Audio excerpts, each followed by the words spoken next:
I have found the student graduate displays of all the work that they've done in their coursework, and I'm here with Sophie Risley. Sophie, can you tell us a little bit about the work that you've done here?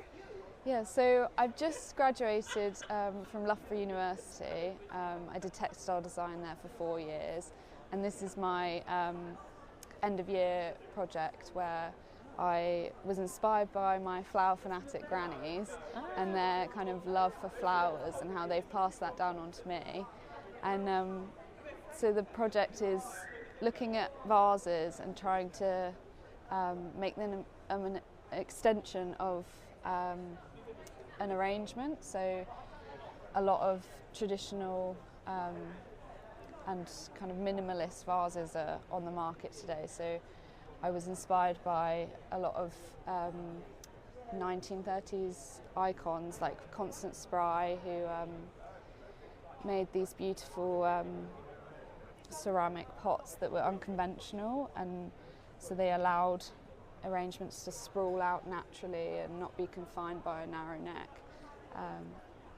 But I've called it my dopamine because it's that joy that I felt with my grannies, and I want that joy to be passed on to people when they see the colours and see the beautiful flowers and textures. They are gorgeous. Can you tell us a little bit about the techniques you used along the way?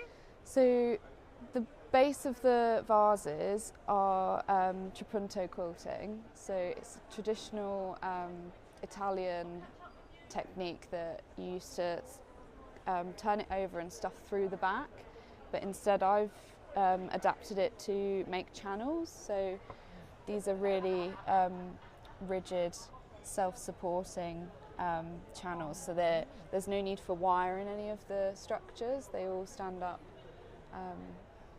and are freestanding. So for the coursework you had to make numerous projects. Was this big one in the center your final piece? Yes, I would say so. It's a mantle vase, so it was the most kind of out there shape-wise, but yeah, definitely inspired by these kind of 1930s Art Deco shapes. So. Well, wonderful. So Sophie, if people want to find you on social media, where can they go to follow along? So my Instagram is Sophie May Designs, and then I also have a similar Facebook with the same name, and I have a link that I can pass on as well. Well, Sophie, congratulations on mounting a wonderful show. Thank you. I'm here with Morag Todd. Morag, can you tell us a little bit about the display that you have on today? Okay, I have just completed a City and Guilds course in Patchwork and Quilting. My great passion in life is the island of Mull, off the west coast of Scotland. There I spend a lot of time, and I became inspired by the land, by the history of the land, by the colours, and hope to make some representation of that in my work. Good. Okay, wonderful. Well, I'm really sorry, I was just checking. I'm going to edit that part. I was just checking to make sure the sound is happening. So can you tell us a little bit about the pieces that you made along the way? Right, okay. As I said, it's the land that I'm particularly interested in, and the landscape. And this is a representation of the contours of the highest mountain on Mull, which I have made as a large quilt with a number of different techniques. And here on the other side again are the contrasts, the contours of the mountain, just being represented in a very simple, way. And throughout my work, it's kind of the emphasis on the land and the rocks and the stones. And again, here we have something that just reminds me of the colours and the earthiness and the stones that I see lying around and in old walls. And the island is littered with ruins, and here's a representation of the ruins that I come across all the time. And in the corner here is a representation and a reproduction of one of the vessels that would have been used, and I found pieces of this vessel in an old rubbish dump, and I was inspired then to recreate what the pot might have been like, and I've recreated it with fabric, and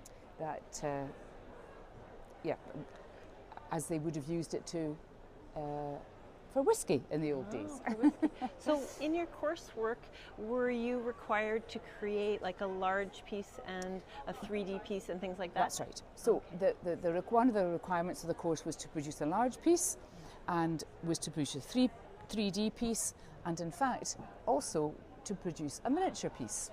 That was one of the requirements of the course. And I chose those colours because, again, for me, it was the moorland and the heather and the vegetation around it. Yeah, well, wonderful. Well, Morag, this has been a wonderful display. Congratulations on mounting your show. Thank you. And thank you for sharing a bit of your story. Thank you very much indeed. Thank you. I am here with TWYCROSS, and I'm so excited to talk to you because you are in the City and Guilds course. So tell us about the work that you've mounted today. Well, one of the things about the course is that you have to pick a theme. And from my accent, you can possibly tell that I'm Scottish. Yes. However, I had retired down to Dorset on the south coast of England.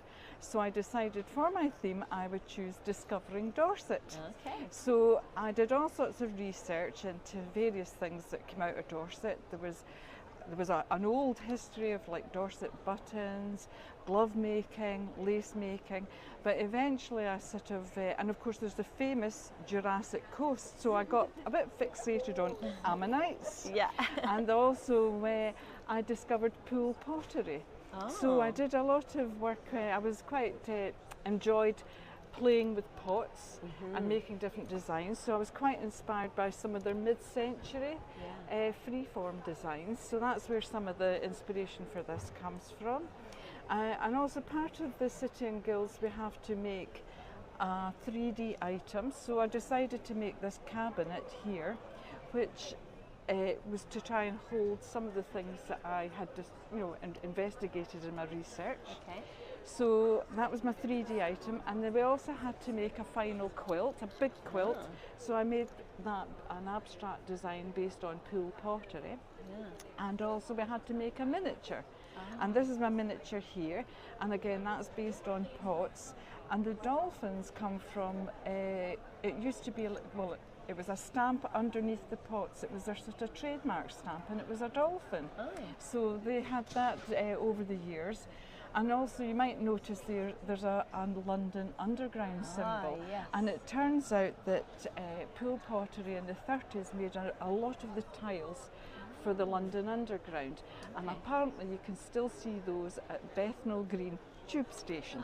Oh, so cool. So you had to do a miniature and a large quilt and the 3D elements as well. Yes. Well, your show has come together so nicely. Thank you very much. Jean, thank you so much for sharing a bit of your story today. I'm excited to share it. Thank you. Congratulations on a wonderful show. Thank you. I am here with Jill Moore, and I am so excited to see the show that you've mounted. Can you tell us a bit about it? Yes, so certainly I'd like to do that. Well, I've been fortunate to be one of Gillian Cooper's students, and even more fortunate in that we could do all our work in her studio in Balfron. Wow. So for the past 4 years we've been doing our certificate course, and then we ended up with the diploma. Yeah. For our diploma we have to do 3 items for the final bit, the final quilt, a 3D item and a miniature. Oh, okay. But I decided to do 2 miniatures. Ah. Don't ask me why, but I did. I really like doing miniatures, so it wasn't so stressful for me. But the route that I took, my subject was insects, and never in a million years did I think I would end up making tiny little insects using water-soluble fabric. Wow. It took a little bit of time to master it, as you can imagine, and strangely enough, the more I do, the better I get at it. So they're great fun to do. They take a little bit of time and patience, but I got there in the end with them.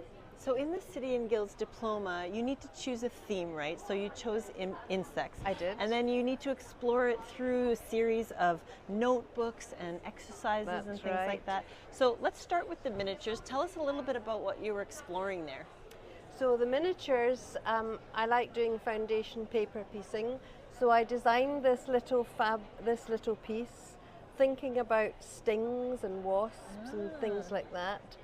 The second one was more just a bit of fun, and that's actually pieced using a little special ruler that you cut everything with. So that was quite intricate tiny work, but probably a little nod to butterflies. And you do all kinds of exercises in stitch and everything to learn them and practice them in your coursework, right? You do, and one of the probably the most influential things was you had to follow 4 contemporary artists. Ah, yes. And you asked, you made a little piece the same as the artist, and then you made your interpretation of them.